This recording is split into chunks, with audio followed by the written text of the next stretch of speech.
দিনের মতো এই যে শুরু হয়ে গেছে। সকাল সন্ধ্যা ওর এমনিতেই রাগ হয়ে যায়, মানে কোনো কারণ ছাড়াই। তো সকালে উঠে ওর পাপাকে মারবে, আমাকে মারবে, তারপরে ঘুম থেকে তুলে দেবে। তো যাই হোক, এখন সকালবেলা সমস্ত বাসি কাজকর্ম সেরে তারপরে স্নান টান করে এই যে রান্না করতে চলে এসেছি। তার মাঝখানে একটু চা খেয়েছিলাম, কারণ ভীষণ ঠান্ডা লেগেছে তো ওই জন্য। আর এখানে দেখো পটল আলুর তরকারি রান্না করছি নিরামিষ, নারকেলের দুধ দিয়ে, আমাদের গাছেরই নারকেল।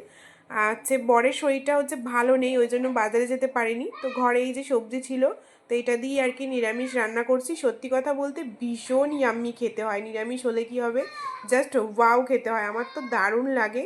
আর কালকে মাঠের থেকে সজনের পাতা এনেছিলাম, তো মুসুরির ডাল দিয়ে সজনের পাতার আর কি বড়া করে নিচ্ছি। তারপরে এখানে করেছি হচ্ছে মুগের ডাল, কারণ আয়ান সোনা তো ঝোল ছাড়া খেতে পারে না, ওই জন্য একটু ডাল করছি, আমরাও খাবো ও খাবে। তারপরে ছেলেকে খাইয়ে তারপরে হচ্ছে বরকে খেতে দিয়ে, বর তো চলে গেছে দোকানে। তো তারপরে দেখো ঘরটা সব ক্লিন করে নিয়েছি, সকালে তো একবার করেছি, এখন আবার করে নিলাম দুপুরবেলা। তারপরে দেখো এক গাদা কাঁচা ধোয়া করেছি, প্রত্যেক দিনই কাঁচা ধোয়া থাকে, যেহেতু বেবি আছে ওই জন্য আর কি বেশি কাঁচা ধোয়া।